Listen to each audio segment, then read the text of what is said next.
धन्यवाद बच्चों, और अभिभावक गण को मेरा प्रणाम, नमस्ते, गुड मॉर्निंग, सुप्रभात, सत श्री अकाल।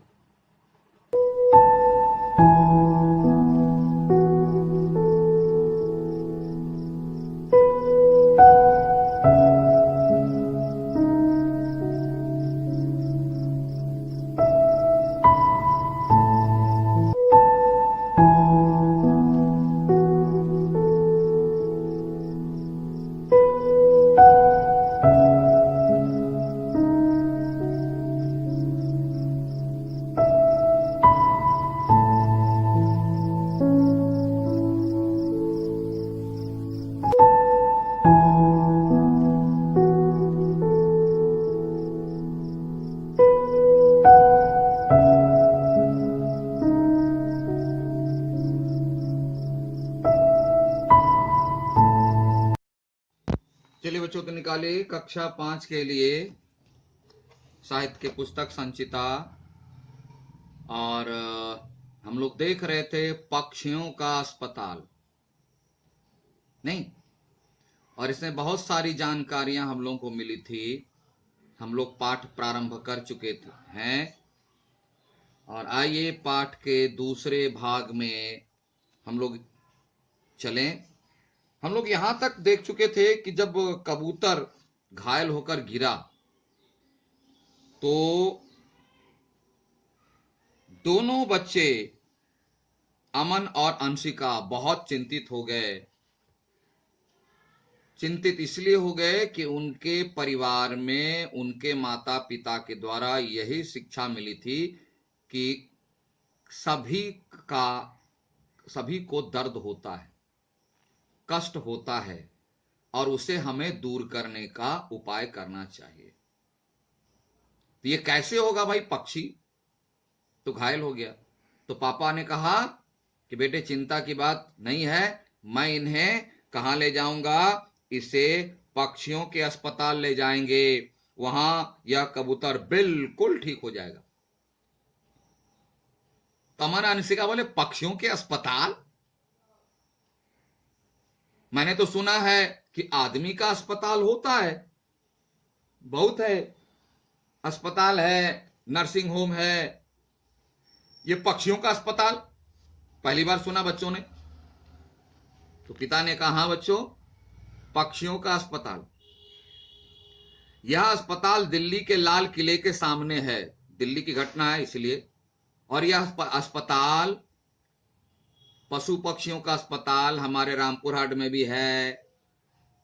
कहां है नहीं मालूम है तो अपने पेरेंट्स से पूछ लेना, डाक बंगला पाड़ा के पास है, आप देख लो, पूछ लेना पेरेंट्स से, और समय मिले तो जाके देख। हाँ, ये हो सकता है कुछ हालत बहुत खूबसूरत नहीं हो, और हालत खूबसूरत नहीं होने के कारण क्या है वो अभी आपके इसी पाठ में है, ठीक है? हर जगह है।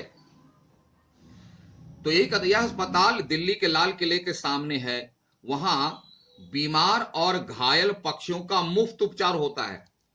जैसे सरकारी अस्पताल में व्यक्तियों का मुफ्त इलाज होता है, उसी तरह सरकारी पक्षियों के अस्पताल में पक्षियों का, घायल पक्षियों का, बीमार पक्षियों का, पशुओं का मुफ्त इलाज होता है। तो बड़े बच्चे आश्चर्य हो गए कि सचमुच, ये तो पहली बार हम लोगों ने सुना। तो बोलता है, सचमुच पापा? तो फिर हम जल्दी से पक्षियों के अस्पताल चलते हैं। बोले चलिए, जल्दी ले चलिए, क्योंकि कबूतर बेचारा घायल है और इसे जितनी जल्दी हो सके ले जाना है। इतना कहकर वे कबूतर को पक्षियों के अस्पताल ले गए। जैसे हम लोग बीमार पड़ते हैं, कोई घटना घटती तो सभी परिवार मिलकर करके दौड़ के ले जाते हैं अस्पताल। तो पापा भी उस घायल कबूतर को जल्द से जल्द पक्षियों के अस्पताल ले गए। वहां पहुंचते ही डॉक्टरों ने कबूतर की जांच की, टेस्ट, और उसका इलाज शुरू कर दिया। ट्रीटमेंट स्टार्ट हो गया। अंशिका और अमन को पक्षियों का अस्पताल बहुत अच्छा लगा। मैंने आपको पहले ही बताया, अच्छा इसलिए लगा कि उनके माता पिता ने यही शिक्षा ही दी है कि बेटे सबका दर्द एक होता है।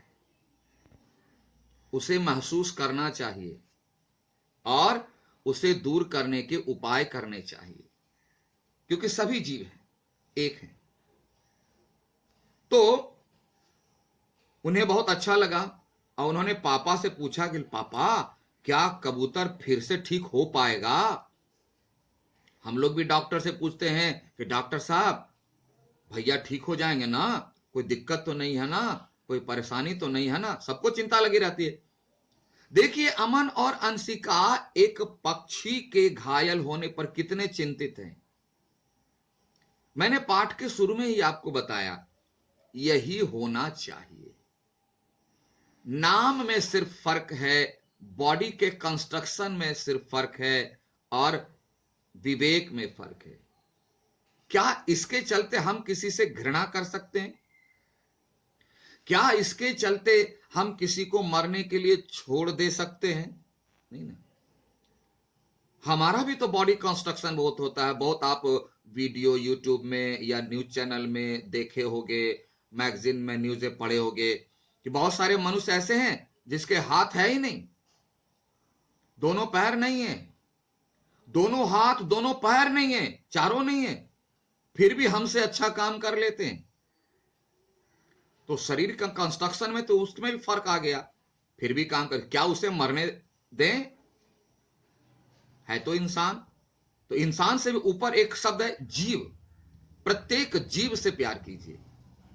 तो वही कह रहे हैं। चिंता हो गई कि पापा, क्या कबूतर फिर से ठीक हो पाएगा? पापा ने बताया, हाँ हाँ बच्चों, क्यों नहीं, क्यों नहीं ठीक होगा? जब हम लोग ठीक हो सकते हैं बीमारी से, तो ये कबूतर क्यों नहीं ठीक होगा? ठीक होगा। यहां सभी पक्षियों की देखभाल बहुत अच्छी तरह से की जाती है। यहां सभी पक्षियों की देखभाल बहुत अच्छी तरह से की जाती है। आप चिंता मत करो, तुम लोग चिंतित मत हो। उन्हें उचित दवाइयां दी जाती, उचित मतलब जो सही है वही दवाइयां दी जाती है, क्योंकि यहाँ के डॉक्टर ही बहुत अच्छे हैं। यहाँ पक्षियों के लिए फैसिलिटीज भी अच्छी है। यदि आवश्यक हो, अगर जरूरत पड़े, तो डॉक्टर पक्षियों का ऑपरेशन भी करते हैं। उनका भी ऑपरेशन होता है, जस्ट लाइक अस, है ना? उनका भी ऑपरेशन किया जाता है। अगर जरूरत पड़ गई तो ठीक तो होना है। जैसे हमारे यहाँ हम लोग का इलाज कैसे होता है? पहले तो टैबलेट देते हैं, 3 दिन खाइए। सर, टैबलेट से ठीक नहीं हुआ डॉक्टर साहब। अच्छा ठीक है, तो कैप्सूल खाओ। कैप्सूल दिए, कैप्सूल से भी ठीक नहीं हुआ, चलो इंजेक्शन लगाओ। इंजेक्शन से भी ठीक नहीं हुआ, पानी चढ़ाओ, सलाइन चढ़ाओ, उससे भी ठीक नहीं हुआ, बोला नहीं अब लास्ट है, ऑपरेशन करो, करना पड़ेगा। तो जरूरत पड़ेगी तो यहां पक्षियों का ऑपरेशन भी किया जाएगा। तुम लोग चिंता मत करो। अमन और अंशिका को पापा की बातें सुनने में बहुत आनंद आ रहा था। और आपको मैं पढ़ा रहा हूं, आपको आनंद आ रहा है कि नहीं, गॉड नोस। क्यों? जो ज्ञान की बातों का भूखा होता है, वो इसी तरह अच्छी अच्छी बातों को ध्यान से सुनता है। First stage. दूसरा, समझता है। तीसरा, और अपने लाइफ में उसको इंप्लीमेंट भी करता है। तब वह कहलाता है शिक्षित। सुनता है ध्यान से, अच्छा ठीक है।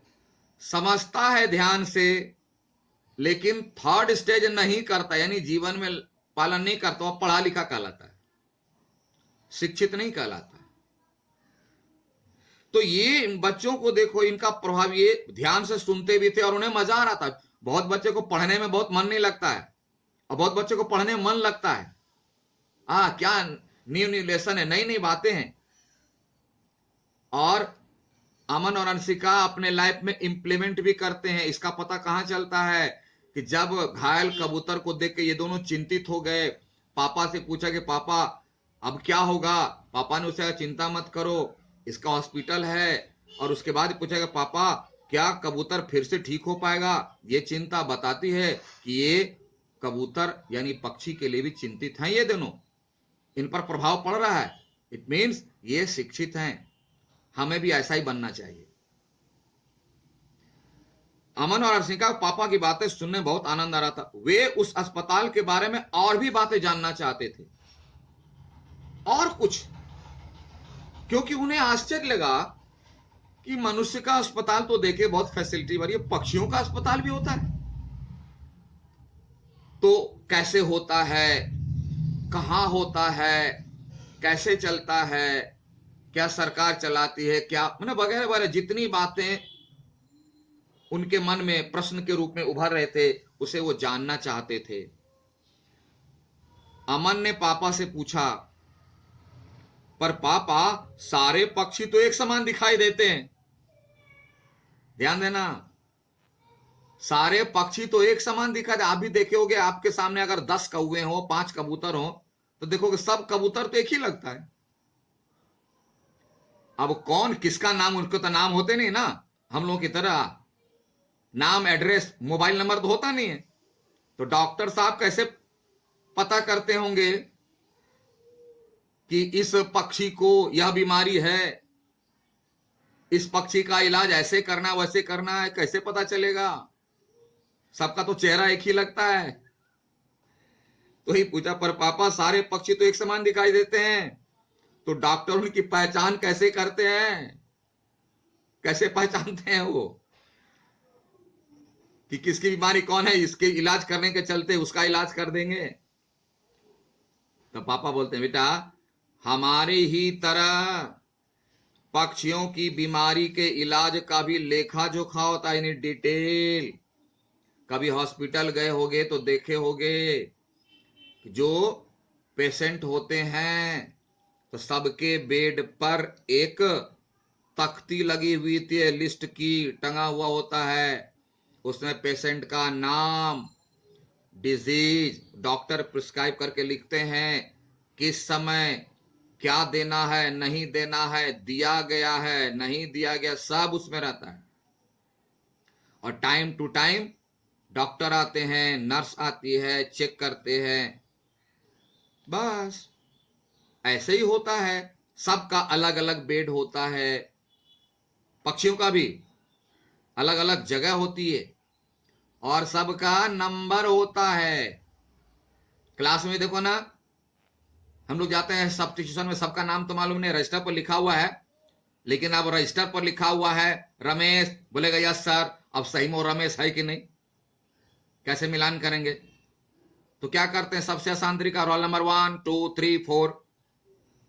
तो पक्षियों का नाम तो होता नहीं है, ना उसका कोई एड्रेस होता, ना कोई मोबाइल नंबर होता है कि उनके रिलेशन को बुला दें। इसलिए उनमें नंबरिंग कर दी जाती है बेड का, या उनके पैरों में थोड़ा बांध दिया कि अगर उड़ के इधर उधर चला जाए फिर ही पता चले, नंबर 1 पेशेंट, नंबर 2 पेशेंट। इससे क्या पता चलता है कि हम भी जब कोई काम करें तो इसी प्रोसेस से काम करें। मैंने भी थोड़ा इस लेसन से सीखा है। मेरे वीडियो में देखोगे मैं नीचे लिख देता हूं कक्षा 7/10, मीन्स 7 का 10 नंबर वीडियो, कक्षा 8/25 8/25 मीन्स क्लास 8 का वीडियो है, और कितने नंबर का वीडियो है तो 25th, ताकि हमको आराम लगे। तुमको डाउट हो सर 825 वीडियो में क्या है प्रॉब्लम, मैं देख लूंगा 825। अब लोग ये वाला वो वाला ऐसा वाला जिसमें आप वो कह, तब तो ढूंढते रह जाएंगे, हम भी ढूंढते रह जाएंगे, तुम मिलने वाला नहीं। तो इससे मैंने सीखा, मैंने इंप्लीमेंट करना शुरू किया। आपको भी कहता हूं कि आप भी इसे देखें, समझें, इंप्लीमेंट करें अपने लाइफ में। अमन और अंशिका की तरह बनिए। तब तक थोड़ा प्रयास कीजिए, चिंतन कीजिए, मनन कीजिए, अध्ययन कीजिए, और हम आपसे मिलते हैं फिर अगले क्लास में। Have a nice day. Thank you.